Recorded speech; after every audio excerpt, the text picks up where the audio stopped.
Hey guys, um, so I just wanted to talk about being in a state of grace. I feel like this is what I'm thinking about all the time. This is what I'm trying to tell people, and this is like the bottom line here. And I feel like I'm doing what I was accusing a lot of the pastors for doing, is talking about a million different things, but never really talking about the thing that is the most important thing. But I mean, I feel like I'm talking about forgiveness a bunch, so I don't think that's necessarily the case. But to really refine it down, I really want to say, like, being in a state of grace is the point. We're supposed to be in a state of grace. So if that makes any sense, like, because that's why it's like once saved, always saved doesn't work. Because we're supposed to stay in a state of grace. Because I can lose my state of grace. I can lose it for myself. I can lose it for others. And in an instant, I can make a decision and say, I hate this person, and or I won't forgive them.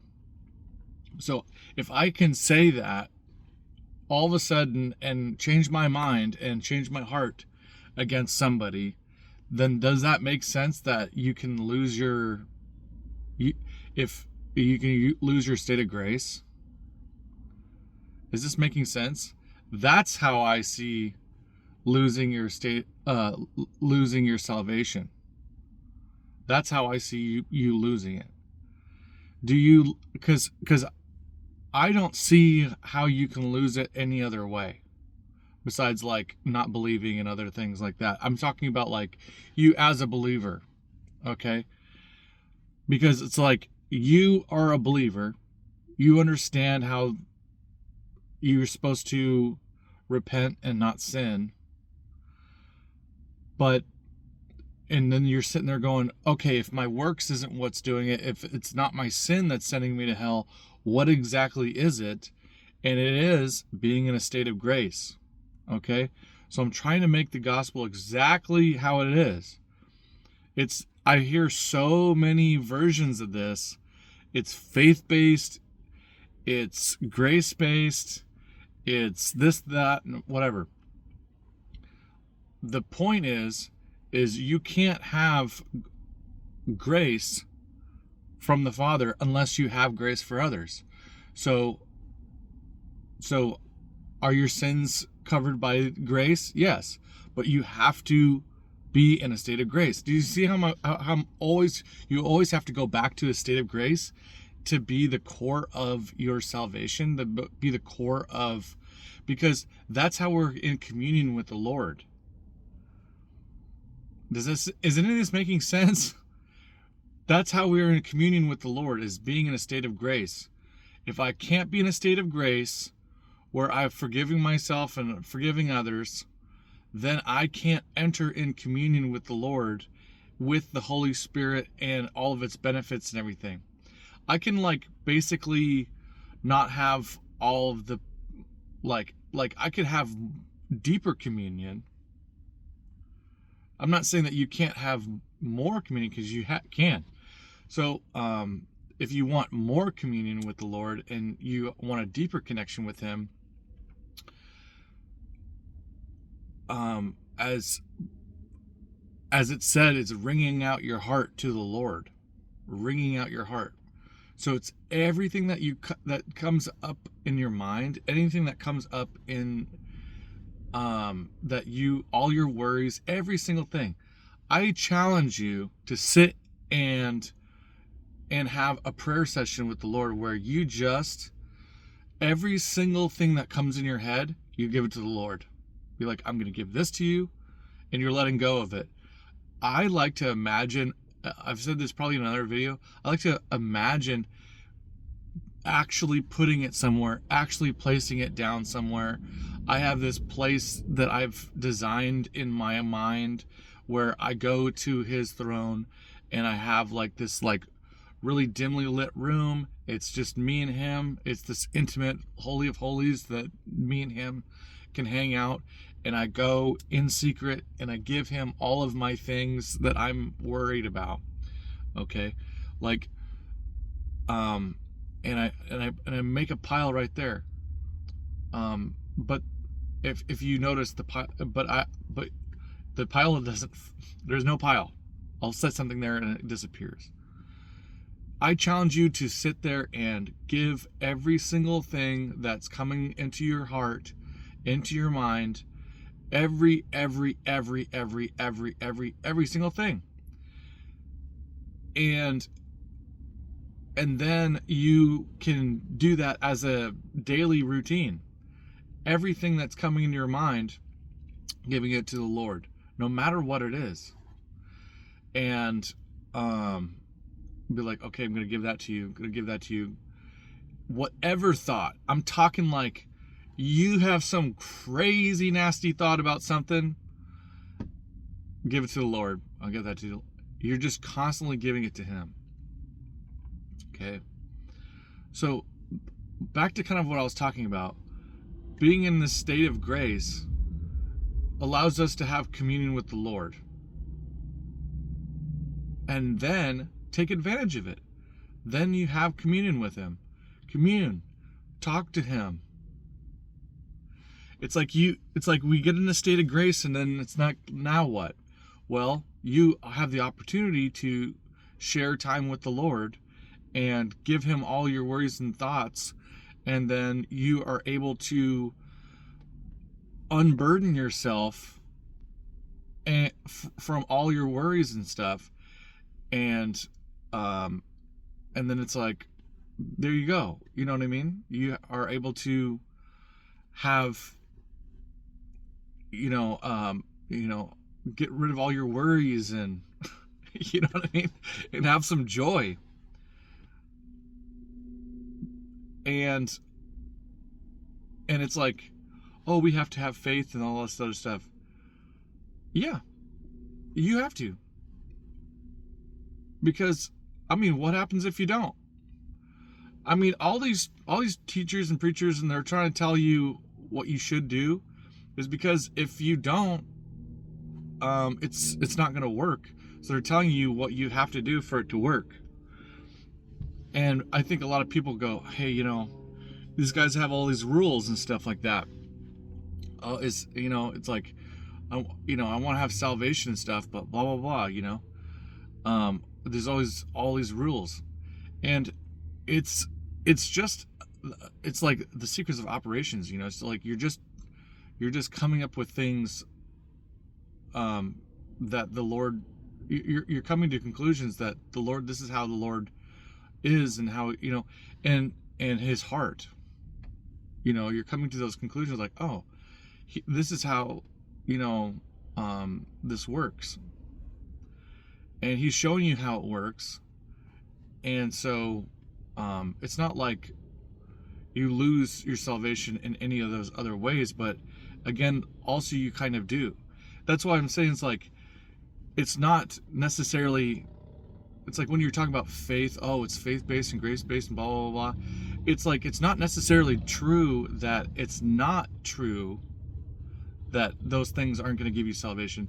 It's just, we're talking about a difference between systems and operations.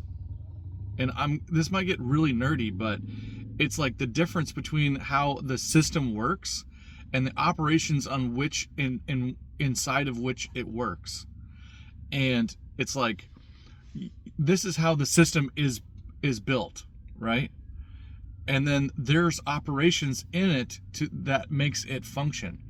It's like you have a warehouse and you have to have the building, you have to have the roof, you have to have the floor, you have to have the workers, you have to have the conveyor belt, the thing that makes the production work. It's like, and I feel like a lot of the pastors are explaining the conveyor belt, how it works, which is like maybe the prayer structure or something like that. And like, and then you have to be a worker for the Lord, and somebody who's working there. You know what I mean? It's like you're explaining the building and how it works and all that stuff. But it's like, What I'm trying to tell you is this is how you get the job. This is how you get there. This is how you get to the building. This is how, you can't be a worker in the warehouse and build this warehouse that does this production for the Lord if you can't get the job. And the job is salvation. I'm trying to make this analogy here. I don't know if it's working, but that's what I'm saying. You have this. That's how you get the job, is being in a state of grace. It's like that's how you qualify for the job and get it. Okay.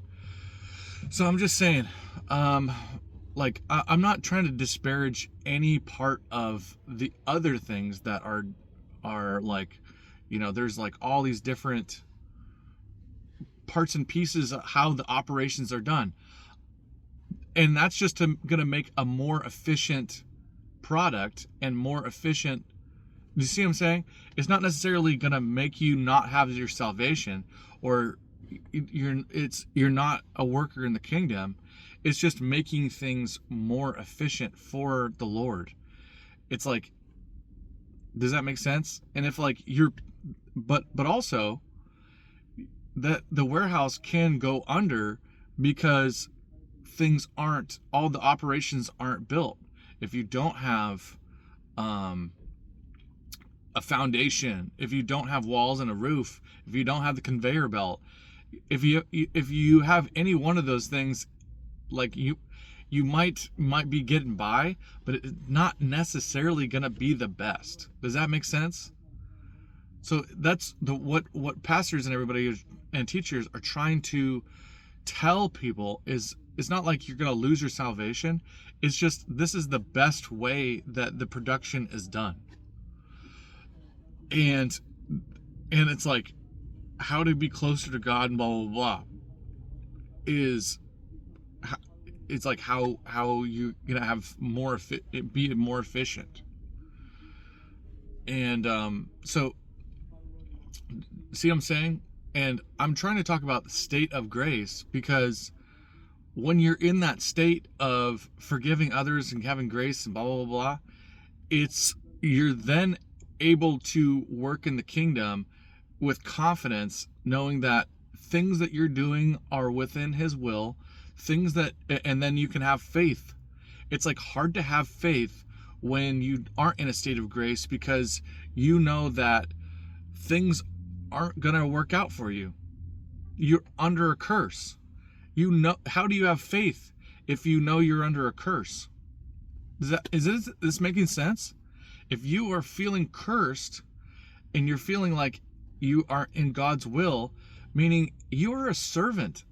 It's not your will, it's God's will. So if you're not in God's will, meaning you aren't serving him, it's like, how do you get your job back? It's like, what would you do if you had to get your job back? You had to humble yourself. You had to go to the boss and be like, look, this is what's going on. And he's like, yeah, that's fine. Thank you for, and then you can just go back to work.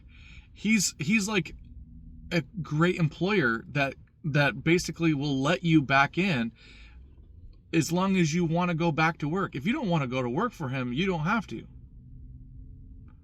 He's not making you go to work. He's not going to your house and telling you, hey, you got to get up and you got to go to work. You have to go to work on your own. And you have to go and say, hey, look, blah, blah, blah. So I hope this analogy is working out. But that's what I'm saying. It's like you're then able to do this stuff, and it's like, I'm just trying to talk about the first part of state of grace, which gets you out of your curse, which gets you in the door. That's what's going to save you. And anybody else who says that it's not about a state of grace, it's not about forgiving others and having forgiveness, has never heard the Sermon on the Mount. Why would Jesus talk about anything on the Sermon on the Mount? Why would he talk about doing unto others as you would have them do it unto you? Why would he say that in the Lord's Prayer? Forgive those who trespass against us as we forgive those who trespass against us. Forgive us our trespasses as you forgive us our trespasses. Why would he talk about that?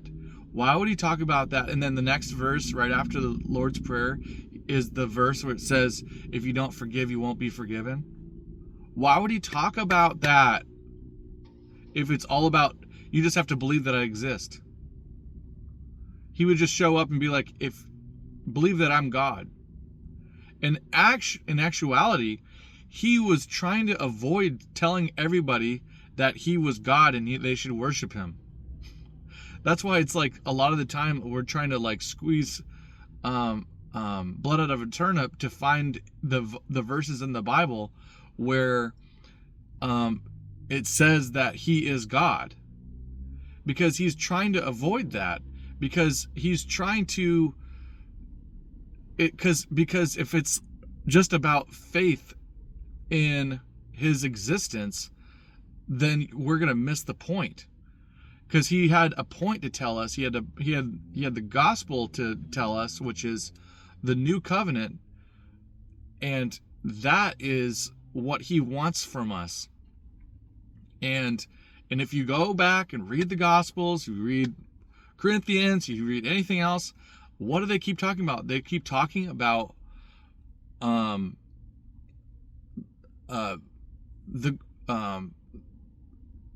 having grace for others. They keep talking about it, dude. Go back and read it. Find out where it says forgiveness and everything for others and everything. It's everywhere. As soon as I saw it, as soon as I was looking for it, I found it everywhere. And I was like, wow, this is everywhere. So it's hard to miss after you see it. And so I'm just saying, that's what I'm saying.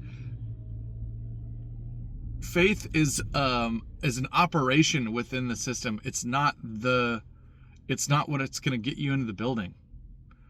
It's an operation, because once, like, you have to have faith after you've done the thing, after you've gone and forgiven people. You have to like have faith that it's going to work. But you see, I'm saying it's not necessarily the thing. It's like just part of the thing. Does that make sense? It's part of the operation. Does that make sense? And if I didn't have faith, I wouldn't have part of the operation. So it's like, why would you do it if you didn't believe it was going to work? So do you see what I'm saying? It's just a logical step in the process of the operation. This is getting super nerdy, but it's like I have to kind of break this thing down into like autism terms, because I'm trying to make things as clear as I possibly can in this video. I don't know. I just feel like a lot of doctrine out there is just focusing on one of those things, and I feel like that's demonic. That's bad. That's not good. And it's just it's what's keeping the church from being fruitful. Because all these people go to church thinking that that's what we gotta go to church to figure all this stuff out. And if these churches ain't talking about being in a state of grace and how to get there and blah blah blah, and all they're doing is talking about the operations and all the other steps, you feel like you're doing all the operations, you're working there, but you're like not. It's like you work in there, but you don't have a job there. You don't have the benefits. You're not getting paid. It's like you're doing it without getting paid, and then when you go to the Lord and you say, look at all these things I did, and he goes, you don't even work here. You don't even work here. What do you I don't have you on my payroll. Why are you doing all this stuff? Why are you trying to do all this stuff? You're not even on my payroll. You're not one of my employees. My employees are written in the employee they're written in this book, and if you are written in this book, you get paid. It's just crazy, man. I didn't know this analogy was gonna work out so well. So here I am drinking caffeine. I want to try to make these videos short because as soon as you start talking about this, the demons inside of you can't handle it. They'll make you turn it off. They'll make you watch something else. My YouTube channel is probably the least popular on the internet. Because as soon as I just want if anyone's watching this, just pray for this message to get out. And maybe I'll pay for this to get this promoted. But this is what I'm talking about. This is the base of this is the base of what I'm talking about. This is what I keep wanting to talk about in every single video, but it's hard to explain everything. And I'm also like trying to be good at things like this. Most of this is just my journey of just being able to be in front of a camera and talking about things. But anyway, I just want to say that that's the point. That's how this all works. Go read in the Bible, look for forgiveness, look for how it works, look for the state of grace, how this all is supposed to work. And with that in mind, and it might take some time to get there, but I think it's the most important thing is to try to figure this out, because I feel like there's a lot of people out there that are missing out on their blessing. This is not a prosperity thing. It's like that's what I'm saying. It's not a prosperity gospel. I'm not sitting here going, oh, it's all about the money and all about getting paid at the end of the day.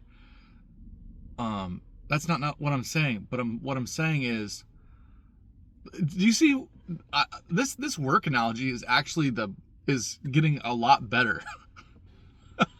The more I'm talking about this, it's like, yeah, like most of these pastors are talking about the prosperity gospel. It's like they're talking about the paycheck you get at the end, or they're talking about the conveyor belt that's in there, or they're talking about the break room where you get to sit and have some peace with the Lord and get off your little nubbins and sit back and and I mean this is all starting to sound like a really good analogy here.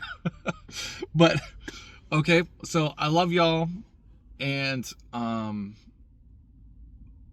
pray for everybody who's watched this. Maybe you can share this video. That's the biggest thing is sharing videos, sharing content, because I can share it, but I only have a certain amount of reach. But let's just say if 10 people share it, that reach is like way bigger, because then it can like go viral. That's how things get viral, is if people share it. So share this. It's not about liking it. Liking things maybe pop things up in the algorithm a little bit more, but liking, sharing, and sharing, that's what you need to do. So anyways, thank you everybody. Love y'all.